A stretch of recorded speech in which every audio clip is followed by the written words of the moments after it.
If you've been running on absolutely empty lately, you know the feeling. Wired, tired, and just pushing through this thick, heavy fog just to get through your day? Well, first off, welcome to this explainer. And second, I want you to know you're not alone. Today, we're taking a really cinematic, neuroscience-backed look into optimizing your human biology. We're going to explore how the latest clinical research is literally redefining exhaustion and exactly how you can reclaim your mental clarity and emotional resilience just by optimizing a biological system that, honestly, most of us completely ignore. Think about it. What if your brain fog and burnout aren't just, a lack of willpower? What if they aren't just in your head, but are actually the result of a massive biological mismatch? I mean, we live in an era of constant, low-grade modern exhaustion. We try to out-caffeinate it, we try to sleep it off, but that fatigue just lingers. The crazy truth, and this is backed by some cutting-edge clinical data, is that the hidden biological root of your cognitive fatigue is sitting right there in your digestive tract. Okay, let's dive into this. 100 trillion. Take a second to really grasp that. That is the number of microscopic organisms currently living inside your gut. It's like a bustling, invisible city. And this vast, dynamic ecosystem literally dictates your stress response. It dictates your dopamine balance, your sleep quality, your nervous system regulation, the whole shebang. So when you feel that heavy, unshakable brain fog, you are often experiencing the systemic downstream effects of an imbalanced microscopic ecosystem. Which brings us to Section 1, the root of brain fog. So the combination of modern stress, heavily processed foods, and poor sleep triggers this massive cortisol overload in your body. We usually think of stress as just an emotional burden, right? But it's actually a highly physical event. Chronic cortisol literally degrades the protective lining of your digestive tract, your gut mucosa. Throw in things like alcohol and highly processed sugars, and you actively increase your intestinal permeability. Basically, your gut barrier becomes compromised, which allows toxins to leak straight into your bloodstream.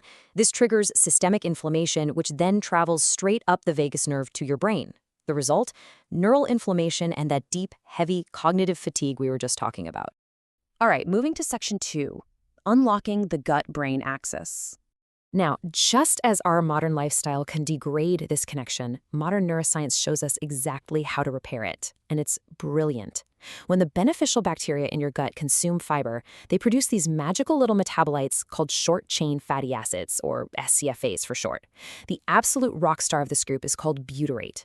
Butyrate acts as premium fuel for the cells lining your colon, actively repairing that degraded gut barrier. But it actually goes further than that. These SCFs travel through your body to actively suppress neural inflammation in the brain. They even intersect with your GLP-1 hormone system. Why does that matter? Because it helps stabilize your mood, lift that brain fog, and totally regulate your nervous system. Section 3, Probiotics and Prebiotics Explained. To restore this incredibly complex system, we really need to understand two foundational biological levers. First, probiotics. These are the live, active microorganisms you ingest to alter your GI flora. Basically, they're the good bacteria. Prebiotics, on the other hand, are the non-digestible fibers that act as fuel for those bacteria. I like to think of probiotics as pets. If you want a new pet to thrive, you can't just bring it home and ignore it, right? You have to feed it. Well, prebiotics are the pet food. You absolutely must consume complex prebiotic fibers, things like asparagus, garlic, onions, and oats, to keep your probiotic pets alive and thriving so they can produce those brain-calming SCFAs. Let's look at Section 4, the fermented food matrix. So, if we need both the pets and the pet food, the ultimate answer actually lies in one of the oldest food preservation methods in human history. And look, this isn't just generic advice to eat healthy. Look at the specific therapeutic targeting these ancient foods provide.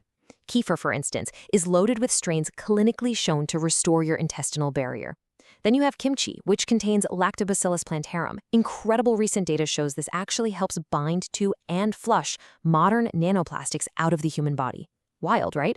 And raw, unpasteurized sauerkraut is clinically noted for alleviating IBS symptoms. These aren't just side dishes. They are highly targeted natural medicinal matrices. And then we have a true biological powerhouse, tempeh. Unlike tofu, tempeh is a fermented whole soybean product that uses a really unique fungal bacterial synergy. So why is this a game changer? Because it provides both the probiotic cultures and the prebiotic fiber all in one incredibly dense package. Plus, the fermentation process actually neutralizes phytic acid, meaning your body can easily absorb crucial nutrients like iron and zinc. Ultimately, it gives you highly digestible plant protein and cellular resilience, completely bypassing the digestive discomfort you might normally get from unfermented beans. Next up, Section 5, Supplements versus Whole Foods. We live in a world heavily optimized for convenience, so you might be wondering, why not just take a pill? Well, the clinical data offers a pretty clear reality check here. Probiotic supplements absolutely have their place, like if you're recovering from a harsh round of antibiotics, but supplements are generally transient. If you're aiming for long-term microbial diversity, deep nervous system regulation, and sustainable metabolic homeostasis, fermented whole foods are just vastly superior. Whole foods provide the bacteria wrapped up in the exact fiber matrix they need to survive and actually colonize in your gut. They are, for sure, the ultimate sustainable longevity habit. Which brings us to Section 6, Your Daily Longevity Protocol. So how do we actually translate all this incredible neuroscience into your actual morning routine? We do it by following a gradual scaling protocol. And listen, do not rush this. If you flood your system with fermented foods on day 1, you are going to experience bloating. Start slow. On day 1, introduce just 1 serving daily, maybe a quarter cup of raw sauerkraut. Easy. By week 2, gently scale up your prebiotic fibers to fuel those new colonies. By week 4, as your gut lining starts to repair, you should observe reduced bloating and a really noticeable lifting of that stubborn brain fog. And finally, by week 8, you are successfully achieving resilient, long-term microbial diversity. So, the absolutely crucial point here is this holistic framework. Start with 1 daily fermented serving. Fuel those microbes with prebiotic fiber. Limit microbiome depleters like refined sugars and alcohol. And finally, you have to regulate your stress.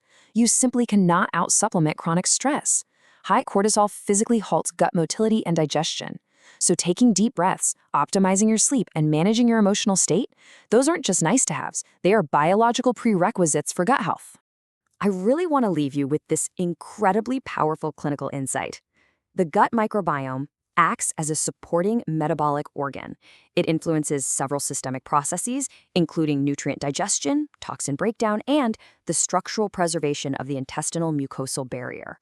I love that because it perfectly captures the micro to macro arc of our biology.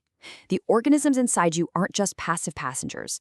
They form an active, essential organ that governs your mental clarity and your resilience against the burnout of modern life.